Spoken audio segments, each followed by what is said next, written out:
Hey Sadie, should I be worried about fluoride in the drinking water? That's an interesting question. A lot more interesting than I thought it was going to be. So let's go back in time to 1900 when a young dentist named Fred McKay has moved to Colorado Springs. And he can't help but notice that everyone there has ugly black and brown teeth. This is a disorder called Colorado brown stain. And over the next 30 years, he and other academics worked together and figured out that it was being caused by fluoride in the water. In addition to having ugly mottled teeth, these people actually were not getting any cavities. The US government was really interested in this finding because in the 1940s, cavities were a huge problem in America. They hadn't really been before the turn of the century, but they had gotten worse and worse because of the advent of refined sugar. The state of American teeth in 1940 was so abysmal.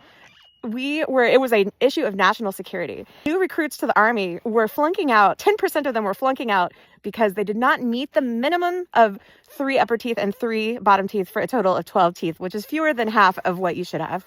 So when the government looked at fixing the problem, there was a lot of different ways they could have gone. They could have tried to encourage Americans to eat less refined sugar, but the big sugar lobby was not into that. Or they could have tried to get Americans to start brushing their teeth. But dentists felt like that was impractical. So they instead turned to fluoride, which in lower concentrations did not actually cause your teeth to turn black and brown like Colorado brown stain. What it did do was upgrade your tooth enamel to make it more resistant to cavities. The way fluoride works is it swaps out a hydroxide molecule for a fluoride molecule, which turns the hydroxyapatite in your tooth enamel into fluorapatite, which is more resistant to cavities because it is more resistant to acid. This actually works on a topical level, so there's no reason why we should be ingesting fluoride.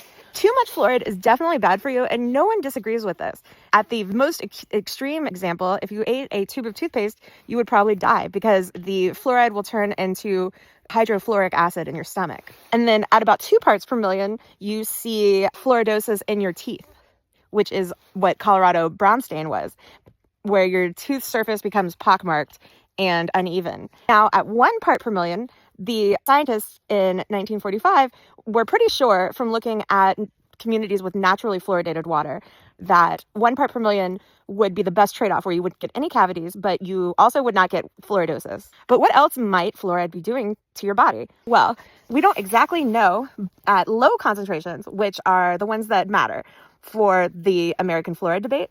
But let's talk about high concentrations because it's really interesting. At around 4 parts per million, you start to get something called skeletal fluorosis, which is the same process of swapping out molecules. And it makes your bones denser, but it also makes them more brittle. And it can result in deformities, pain, difficult moving.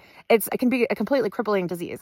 This is virtually unknown in America. But there's also lots of research showing in areas where naturally occurring fluoride leaches into the water at very high levels, around 4 parts per million, you see problems with brain development in children. 0.7 parts per million, which is what we aim for now in the United States.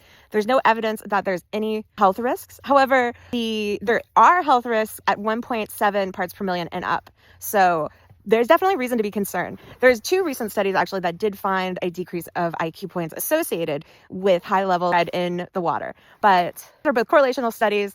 And one of them, the one from Canada, found that it affected boys but not girls. And that sort of makes you think that it might be noisy data at this point. Anyway, in 1945 in Grand Rapids, they started adding fluoride to the water system, and it quickly became this huge success story. They compared the number of cavities that the school children in Grand Rapids, Michigan got compared to the children in Muskogee, and they found a 60% reduction in cavities, which is a huge, huge difference.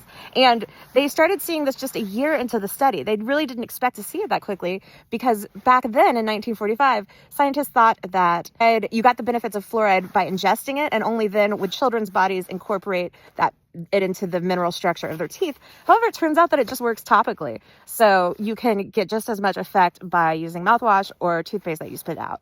Communities across America were so excited by this that Muskogee wouldn't even continue to participate in the experiment as a control. They wanted their fluoride, and so did other communities across America. And so fluoride caught on, and cavities declined across America by about 60%. It seemed like a public health slam dunk, but on closer inspection, it turned out that in communities that didn't have fluoridated water, their cavities also decreased by the same amount.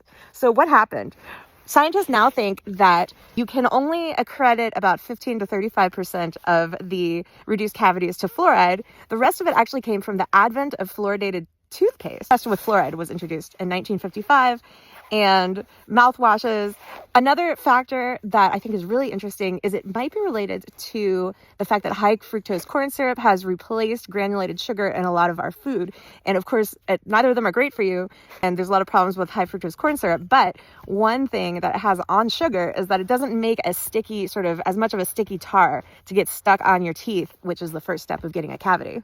Also, our diet's improved, and we started using antibiotics more, and that causes bacteria to decrease. So I guess, I just wanted to say, if you're really, really worried about RFK being in charge of public health in America or whatever, there's a good reason, but don't be too worried about the fluoride thing, because it's kind of weird. It's kind of a holdover from a time when we trusted government a lot more than we do today, and when we were more willing to sacrifice individuals' health for the good of all. I mean, we were literally sending people off to die in wars through the draft. So clearly we were willing to sacrifice the few for the many.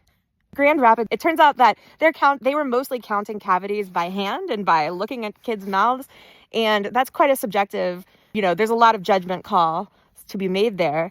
And the researchers were, of course, completely aware of which children were in the control group versus the experimental group, because they were in two different cities. If they were going to redo this experiment today and do it right, you would want to bring the children into a central facility and have the dentist check them for cavities, and the dentist would not know which was in the control group and which child was in the experimental group.